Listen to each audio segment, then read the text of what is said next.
Hey guys, welcome back to the channel. Just in case you weren't able to watch the last few videos, we've been getting the Black Widow ready for Motor City Fox Fest 2025. Right now we're in the process of doing a 5 lug swap, and today I'm going to be installing the SN95 Spindles on the front.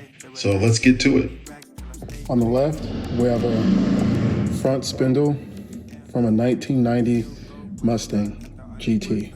On the right, we have the SN95 spindle from a 1994-95 Mustang. Not only is the size just slightly different, also you notice here that this is straight and this goes up at an angle. So when you're doing a 5 lug swap, this is the ideal one because it'll help to maintain your geometry, this type of geometry, once it's done. Is this T or P? Probably neither.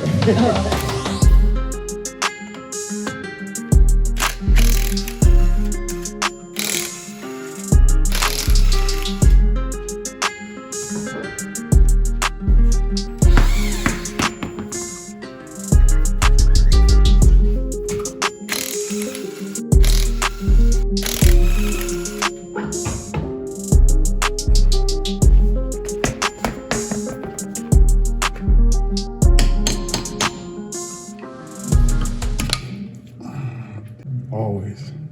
Okay, again. Yep, see. Oh, it's already loose, look at that.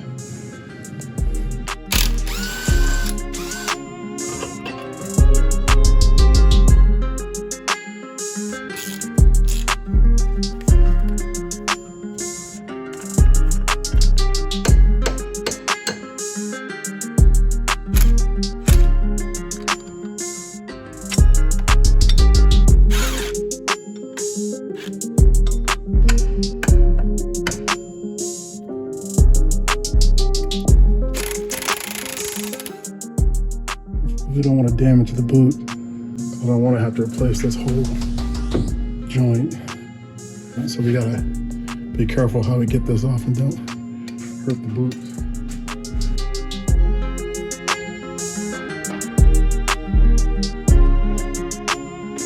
Good, how are you?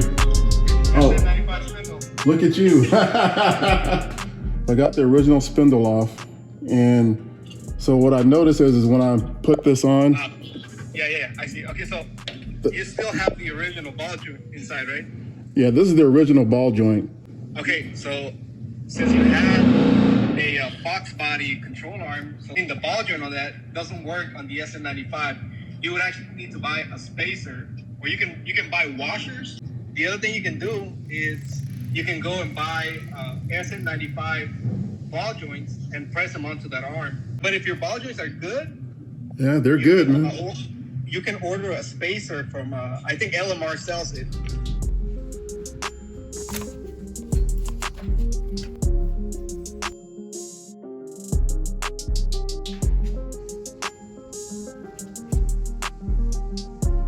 Since I have not changed these ball joints out to the SN95 ball joints, I'm keeping the Fox length ball joint. And so I have to use this spacer.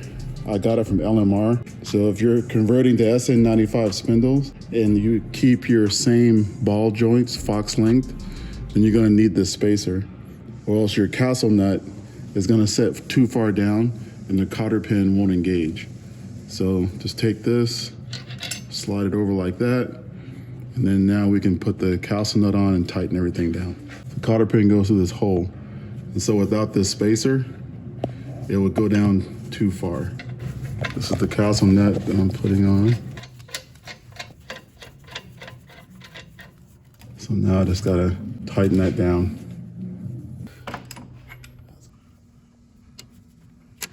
And so that's by eyeball, that's straight.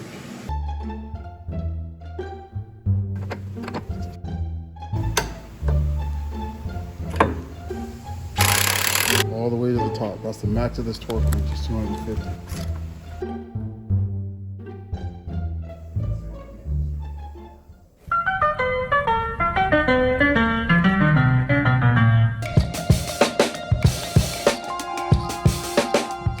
Just take this off, loosen this up, tighten this in, to bring this in to where it's straight. Because when we first put it on and I put it straight, the steering wheel was crooked. It's brake fluid. It's just coming out because I took it off the caliper. So I'm clamping it off now so that it'll stop. Brake fluid is very corrosive, so that's why I got this. You really don't want it on your floor or even on the metal because it's very corrosive. So see, I clamped it off and it stopped for the most part. So I'm gonna take a shop towel, wrap around it with a rubber band to absorb it.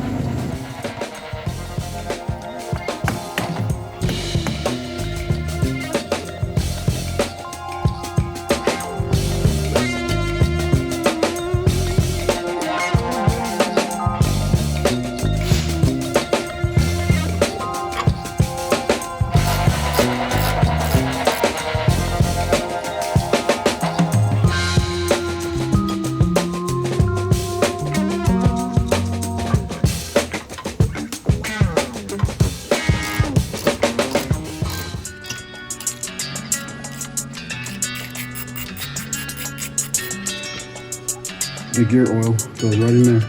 About 2 quarts.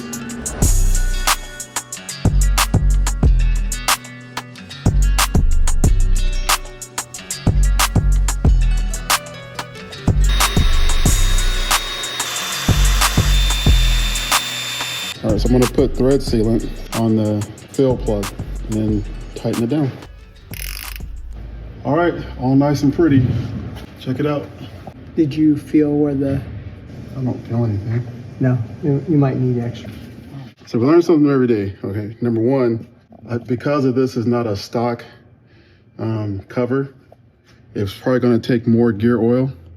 And so I should have checked before I put the fill cap back in to see if I could touch it on my pinky, in which I didn't do that. So I took it back out, put it pinky in there, and I couldn't feel it yet. So what I'm gonna do is I'm gonna add some more. And by the way, this does not require a friction modifier because it's already in there basically. It's like barely, you see that? Okay, let's go a little more.